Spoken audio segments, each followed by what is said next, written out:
Hello दोस्तों, हमारे इस वीडियो में आपका स्वागत है। हम इस वीडियो में आपको बताएंगे कि पृथ्वी पर मनुष्य का जन्म कैसे हुआ और उनका विकास कैसे हुआ, उनकी कौन कौन सी जातियां थीं। विद्वानों का अनुमान है कि आज से कोई 5 या 10 वर्ष पहले नर वानर से ही एक ऐसे प्राणी का जन्म हुआ जिसकी आकृति आधुनिक मानव से पर्याप्त मिलती जुलती थी। धीरे धीरे वातावरण से अनुकूलन करने के लिए यह प्राणी वृक्षों से नीचे उतरकर धरती पर पैरों के बल चलने लगे। फिर इन्हें हाथ चलाने और हाथों का प्रयोग में लाने का ज्ञान हो गया। धीरे धीरे इनकी बुद्धि का विकास हुआ। फिर पुरापाषाण काल के आरंभ में इन प्राणियों ने आदिमानव का रूप धारण कर लिया। मानव तथा अन्य प्राणियों के विकास के संबंध में यूरोप के प्रसिद्ध वैज्ञानिक डार्विन का विकासवादी सिद्धांत सबसे अधिक मान्य है। डार्विन ने अपनी पुस्तक थ्योरी ऑफ एवोल्यूशन में स्पष्ट किया है कि पृथ्वी पर जीवों तथा मानव का विकास अचानक ना होकर क्रमिक विकास की प्रक्रिया द्वारा हुआ।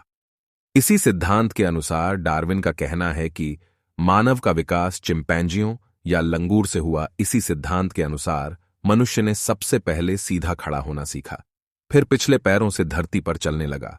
धीरे धीरे उसने अपने हाथों से काम लेना शुरू कर दिया। फिर मस्तिष्क के विकास के साथ साथ ही उनकी बुद्धि का विकास भी होने लगा। कुछ समय के बाद मनुष्य ने बोलने की शक्ति प्राप्त कर ली और वह अपने साथियों से विचार विमर्श करने लगा। तत्पश्चात मानव ने आग की खोज करके सभ्यता के पद के दरवाजे खोल दिए। इसके बाद उसने पीछे मुड़कर नहीं देखा। पहिए का आविष्कार और कृषि की खोज के साथ ही उसने आधुनिक सभ्यता के युग में प्रवेश कर लिया।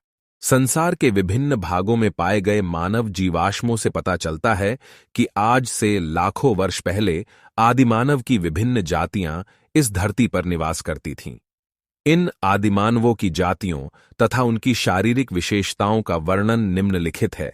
सन 1894 ई में डच सैनिक डॉक्टर यूजेन दुबोइस ने दक्षिण पूर्वी एशिया में स्थित जावा के ट्रिनिल नामक स्थान की खुदाई में एक मानव की अस्थियां प्राप्त हुईं। मध्य एशिया के कुछ भागों में भी आदिमानव के जीवाश्म मिले, जिनका वैज्ञानिक परीक्षण तथा अध्ययन करके विद्वानों ने यह निष्कर्ष निकाला कि मध्य एशिया के क्षेत्र में आज से लगभग 30 से 40 हजार वर्ष पहले आदिमानव की दो विभिन्न जातियां निवास करती थीं। आदिमानव की एक जाति पूर्व और दूसरी जाति दिशा में फैल गई अवशेषों के आधार पर विद्वानों का यह भी अनुमान है कि दक्षिण दिशा में फैलने वाली जाति काले रंग की थी। विद्वानों ने आदिमानव की इस जाति को होमोसेपियन की संख्या दी है और इसका मूल स्थान पमीर का पठार और उत्तरी हिमालयी क्षेत्र को माना है।